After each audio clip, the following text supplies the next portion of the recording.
بسم اللہ الرحمن الرحیم نحمدہ ونصلی علی رسولہ الکریم اما بعد فاعوذ باللہ من الشیطان الرجیم بسم اللہ الرحمن الرحیم وبالوالدین احسانا صدق اللہ العظیم۔ آداب معاشرت کے حوالے سے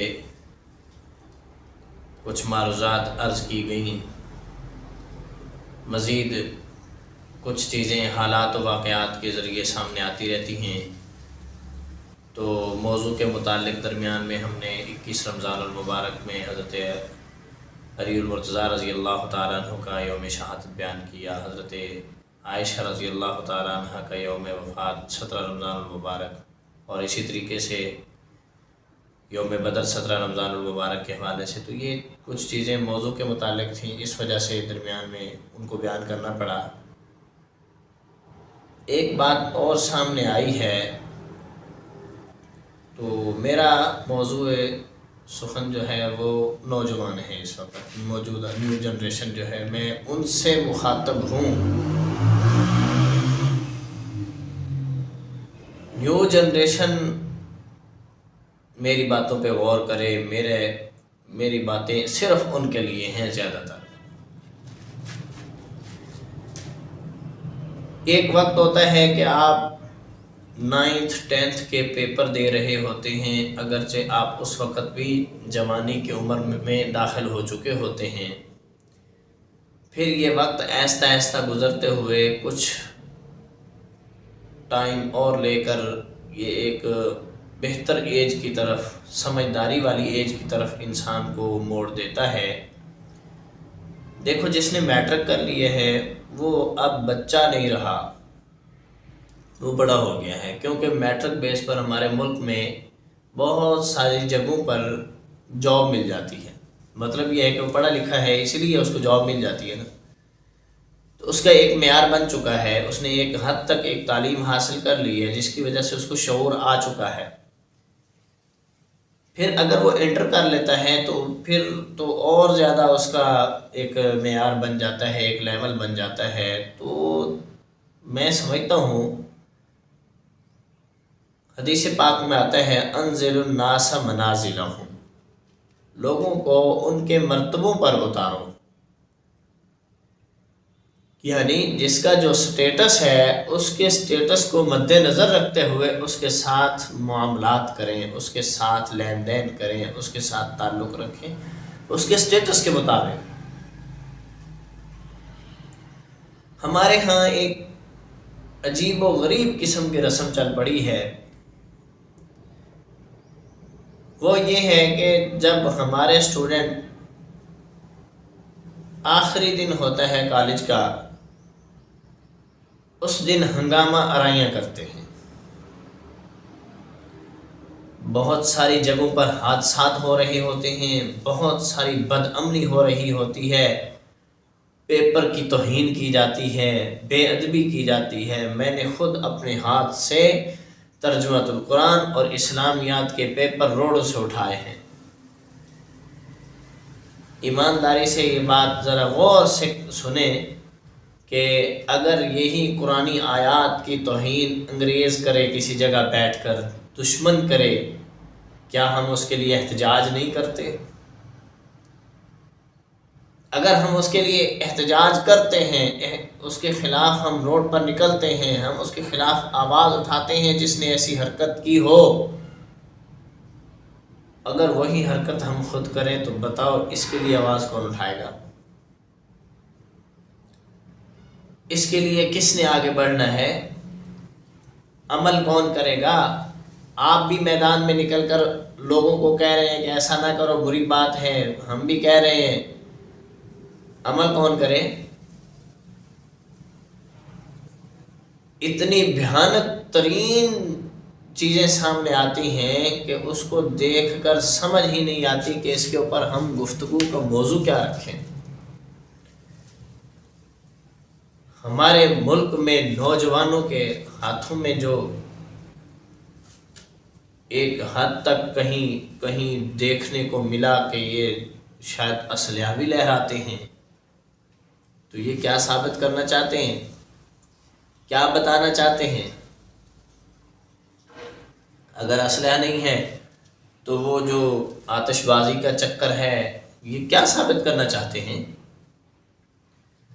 یعنی والدین کو، عوام الناس کو، معاشرے کو، ماحول کو یہ بتانا چاہتے ہیں کہ 2 سال ہمیں قید رکھا گیا ہے، آج ہم آزاد ہوئے ہیں اور ایسے آزاد ہوئے ہیں کہ معاشرہ ہماری حرکتوں سے اب بچ سکتا ہی نہیں۔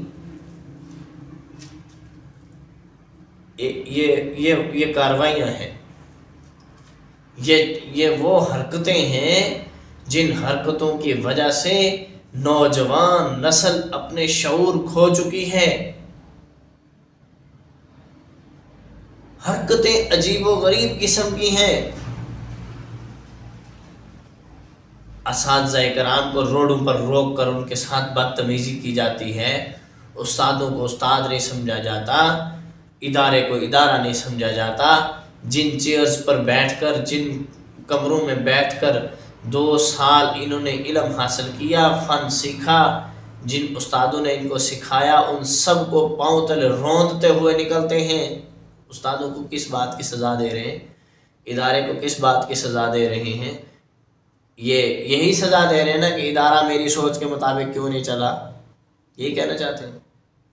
یعنی ایک میری سوچ تھی، میری پالیسی تھی کہ ادارے کے کام یوں ہونے چاہیے۔ ادارے والوں کے اپنی ذمہ داریاں ہوتی ہیں، وہ خود سوچ لیتے ہیں کہ ہم نے کیا کرنا ہے، ہمارے لیے بہتر کیا ہے، غلط کیا ہے، وہ خود سوچ کر کرتے ہیں۔ تو آپ چاہتے ہیں کہ ہماری سوچ کے مطابق ادارہ کیوں نہیں چلا، ہم لہٰذا جاتے ہوئے ان کو سزا دے کر جائیں گے۔ یہ انتہائی گھٹیا سوچ ہے، یہ انتہائی گھٹیا معاملہ ہے، ایسا معاملہ نہیں کرنا چاہیے تھا۔ 2 دن یہ معاملہ دیکھنے کو ملا کہ جس دن ایک کالج کے آخری تاریخ ہے، یعنی آج اسٹوڈنٹس نے فری ہو جانا ہے، یہ لوگ گھر جائیں گے، اب اپنے پیپر کی تیاری گھر بیٹھ کے کریں گے، ہماری طرف سے اوکے ہیں، ہم نے تیار کر کے ان کو میدان میں لے آئے ہیں، اب یہ تیاری کریں، اپنے آپ کو ریلیکس رکھیں، جس دن پیپر ہو یہ پیپر دینے جائیں گے۔ اب یہ کیا کرتے ہیں؟ جاتے ہوئے یہ اینٹ سے اینٹ بجانے کی کوشش کرتے ہیں، جلوس نکال رہے ہیں، ریلیاں نکل رہی ہیں۔ کیا ہے؟ کہاں سے آ گئی یہ بات؟ اور اگلی بات اس کے بعد میں یہ کہنا چاہتا ہوں کہ لارڈ میکالے نے جو اس وقت الفاظ بولے تھے کہ رنگ و نسل کے حساب سے، لحاظ سے یہ ہندوستانی، رنگ و نسل کے لحاظ سے تو ہندوستانی ہوں گے، ذہنیت کے اعتبار سے انگلستانی ہوں گے، یہ وہی اس کے الفاظ کے اثرات ہیں کہ تعلیم حاصل کرنے کے بعد بھی اسٹوڈنٹ باشعور نہیں ہو سکتا، نوجوان شعور یافتہ نہیں ہو سکتا۔ کیوں نہیں ہو رہا؟ اس کے پیچھے وہ محرکات ہیں، اس کے پیچھے وہ معاملات ہیں جو اللہ اور اس کے رسول سے دور کر رہے ہیں ہمیں۔ جب کو ایجوکیشن ہوگی، جب ایجوکیشن کے اندر سے اخلاقیات کو ختم کر دیا جائے گا، اخلاقیات کو ہلکی چیز سمجھا جائے گا، اخلاقیات کے معاملات کے اوپر بالکل نرمی اختیار کی جائے گی، اور پڑھانے اور سبجیکٹ کے اعتبار سے اسٹرانگ کرنے کی کوشش کی جائے گی، اخلاقیات ختم کر دیے جائیں گے، تو رزلٹ یہی آئے گا۔ نہیں تو میں تو اس معاشرے کو میری سمجھ کے مطابق یا میری معلومات کے مطابق مسلم معاشرہ ایسی چیز کا نام ہے کہ ایک 14 سال پہلے جس معاشرے کے اوپر کوئی شخص حکمرانی کرنے کے لیے تیار نہیں تھا، جس کو معیشت معاشرت کا کچھ پتہ نہیں تھا، حلال حرام کا پتہ نہیں تھا، اندازہ نہیں کیا جا سکتا تھا کہ یہاں انسانیت کسی چیز کا نام بچا ہے یا نہیں بچا، اس معاشرے کے اوپر 14 سال نبوی محنت کے بعد رزلٹ یہ نکلا کہ وہ ایک دوسرے کے لیے شیر و شکر بن کر رہ گئے۔ قرآن نے فرمایا والذین معہ اشداء علی الکفار رحماء بینہم تراہم رکعا سجدا یبتغون فضلا من اللہ ورضوانا۔ قرآن ان کی تعریف کرتے ہوئے 450 آیات واضح طور پر کہہ رہی ہیں اولئک هم المفلحون اولئک هم الراشدون اولئک هم المؤمنون حقا۔ یہ وہ لوگ تھے جن کی تربیت رسول پاک صلی اللہ علیہ وسلم نے فرمائی تھی، اور تعلیمی اداروں کے اندر جو پڑھانے والے ہیں ان کو نبوی پیشہ اللہ رب العزت نے عطا فرمایا ہے۔ اب سوال یہ ہے کہ کیا ہم جس پیشے کے ساتھ منسلک ہیں، ہم جس معاشرے کے ساتھ منسلک ہیں، کیا ہماری سوسائٹی، ہمارا مذہب، ہمارا طریقہ کار اس بات کی اجازت دیتا ہے کہ ہمارا پڑھایا ہوا، ہمارا تیار کردہ اسٹوڈنٹ، ایک نوجوان، وہ اس طرح کا بدتمیز ہو؟ ہمارا معاشرہ اس بات کی اجازت دیتا ہے؟ اگر نہیں دیتا تو پھر اس طرح کا نوجوان تیار کیوں ہو رہا ہے؟ دو باتیں ہیں، اس پر والدین کو بھی توجہ دینی ہوگی، اساتذہ اکرام کو بھی توجہ دینی ہوگی۔ ہمارے ملک کے اندر جہاں سکول کالجز ہیں وہاں ایک تعلیمی سسٹم مدارس دینیہ کی صورت میں بھی ہے۔ مدارس دینیہ کے اندر پڑھنے والے لوگ کسی ایک علاقے کے نہیں ہوتے، کسی ایک شہر یا گاؤں کے نہیں ہوتے، بلکہ دور دور علاقوں سے ہوتے ہیں، کئی صوبوں کے ہوتے ہیں، کئی باہر ملکوں کے بھی ہوتے ہیں۔ وہاں لسانی تعصب بھی پایا جاتا ہے، قومی تعصب بھی پایا جاتا ہے، وہاں اور بھی کئی ساری وجوہات پائی جاتی ہیں، لیکن اس طرح کے معاملات وہاں کے طلباء میں سامنے نہیں آتے، اور وہاں کے طلباء اساتذہ اکرام کے ساتھ بدتمیزی نہیں کرتے۔ وہاں کے طلباء دوسرے مسلک کے مدارس کے جو پرنسپل ہوتے ہیں یا ٹیچرز ہوتے ہیں ان کے ساتھ جا کر بدتمیزی نہیں کرتے۔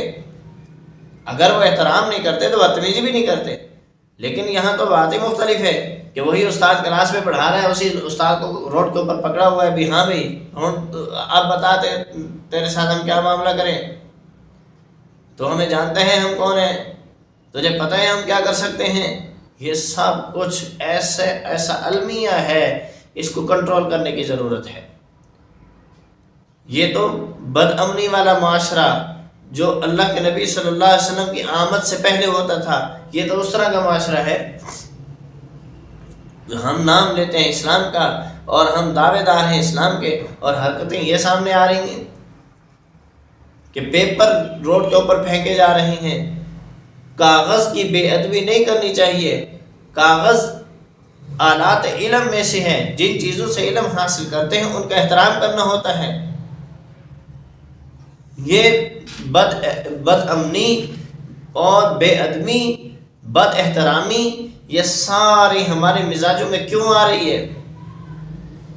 اور یہ اس طرح کے نوجوان آج سے 5 سال بعد، 6 سال بعد پاکستان کے کسی عہدے پر جا کر بیٹھتے ہیں تو آپ بتائیں یہ اپنی ذمہ داریوں کو کیسا پورا کریں گے؟ کیا ان میں شعور نہیں آیا ابھی تک، یا اور کیا چاہتے ہیں، کتنا شعور حاصل کرنا چاہتے ہیں؟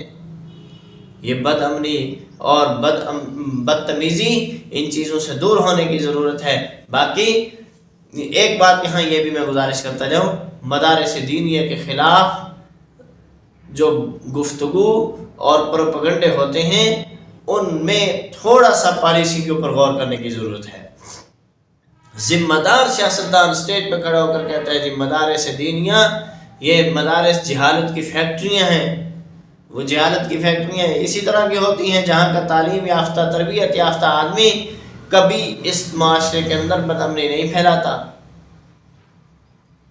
اور جہاں سے آپ آ رہے ہیں وہاں تو وہ جو لال میں کالا کہہ کر گیا تھا وہ پورا ہو رہا ہے کہ رنگ اور نسل کے لحاظ سے ہندوستانی ہوں گے اور ذہنیت کے اعتبار سے انگلستانی ہوں گے، کہ آج بھی وہاں پر کوئی چیز ان کے مزاج کے خلاف ہو جائے وہ پورے ملک کے اندر تہس نہس کر کے رکھ دیں، بد امنی کو پیدا کر دیں۔ صبر و تحمل تو وہاں ہے ہی نہیں، کسی چیز کا نام نہیں ہے، تو وہی ذہنیت یہاں آ رہی ہے کہ صبر و تحمل ہی نہیں ہے، کوئی ایسی چیز سامنے نہیں آتی جس کی وجہ سے ایک ان پڑھ آدمی، سادہ آدمی وہ دیکھ کر یہ کہیں کہ بھئی دیکھو یہ کتنے سلجھے ہوئے لوگ جا رہے ہیں، کتنے اچھے بچے جا رہے ہیں۔ والدین کو تربیت کی ضرورت ہے، وہ ان کی تربیت کریں، سمجھانے سکھانے کی ضرورت ہے، والدین سے اس بات کو کنٹرول کریں، اور اس بات پر ادارے اور اداروں کی ذمہ دار انتظامیہ اس بات کے اوپر اب سر جوڑ کر فیصلہ کریں کہ یہ بد امنی رکنی چاہیے، اس کی روک تھام کے لیے ایک لاہ عمل تیار ہونا چاہیے، کوشش کی جائے کہ اس طرح کی حرکت دوبارہ سامنے نہ آئے۔ ایک چیز تو ہے یہ اداروں کی ذمہ داری، اور میں یہاں پر ایک گزارش یہ کرتا جاؤں کہ گورنمنٹ کو ایسی پالیسی اختیار کرنی ہوگی، گورنمنٹ کو ایسے قوانین یا کوئی بھی ایسا عمل تیار کرنا ہوگا، ایسا لاہ عمل تیار کرنا ہوگا کہ کسی قسم کی گھٹیا حرکت دوبارہ نہیں ہونی چاہیے، قوانین پر عمل ہونا چاہیے، قانون کی حکمرانی ہونی چاہیے، گورنمنٹ کو اس بات پر فیصلہ کرنا ہوگا۔ یہ تو نہیں ہے نا کہ 10 اسٹوڈنٹس وہاں جا رہے ہیں، بدتمیزی کر رہے ہیں، تو ان کو کوئی ٹیچر ان کا جا کر روکنے کی کوشش کرے تو اس ٹیچر کی خیر نہیں ہے۔ آتش بازی کرنا، روڈ بلاک کرنا، لوگوں کو تنگ کرنا، یہ تو کسی طرح بھی اچھا نہیں ہے، یہ تو کوئی مذہبی آڑ میں ایسا کرے وہ ٹھیک نہیں ہے۔ تو یہ اس طرح اسٹوڈنٹس کا یہ معاملات یہ نہیں ہونے چاہیے۔ میں بارہا گزارش کر چکا ہوں، کہتا رہتا ہوں، اسٹوڈنٹس کو اس طرح کے معاملات سے اپنے آپ کو دور رکھیں، اس طرح کے معاملات سے اپنے آپ کو دور رکھیں۔ ایک اسٹوڈنٹ ایسا آ جاتا ہے کہ اس کی تربیت نہیں ہوتی، مال دولت اللہ کا دیا ہوا اس کے پاس ہوتا ہے، وہ ادارے کا بدماش سمجھا جاتا ہے، وہ اس کے ساتھ 10-15 اور مل جاتے ہیں، وہ اس کو اور خراب کرنے کے چکروں میں ہوتے ہیں، وہ پہلے بگڑا ہوا ہے، کسی جگہ کچھ ہو رہا ہے، کسی جگہ کچھ ہو رہا ہے۔ ان محرکات کے اوپر نظر بھی رکھنی چاہیے، اساتذہ کرام کی ذمہ داری ہے وہ 2 سال میں اسٹوڈنٹ کو اتنا سمجھا دیں کہ یہ حرکتیں وہ نہ کریں۔ والدین کی ذمہ داری ہے کہ ان کی ایکٹیویٹیز کے اوپر نظر رکھیں، یہ کیا حرکت کر رہے ہیں، ہم سے پیسے لے کر جا رہے ہیں تو اس سے کرنا کیا ہے انہوں نے۔ اگر کسی بچے کی اس طرح کی کارکردگی سامنے آتی ہے تو والدین کو اس کے اوپر لاہ عمل مستقل تیار کرنے کی ضرورت ہے۔ ایسے اسٹوڈنٹ کی رول نمبر سلپ روکنی چاہیے، ایسے اسٹوڈنٹ کو امتحان سے آؤٹ کر دینا چاہیے، 1 سال اس کا ڈیلے کرنا چاہیے، کوئی ایسا عمل تیار کیا جائے جس کی وجہ سے یہ حالات رکنے چاہیے۔ میں جتنے بورڈز ہیں پنجاب کے یا دیگر بورڈز ہیں، میں ان سے گزارش کروں گا کہ خدا را آپ لوگ اس بات کے اوپر کوئی لاہ عمل تیار کریں کہ ایسا معاملات دوبارہ سامنے نہ آئیں۔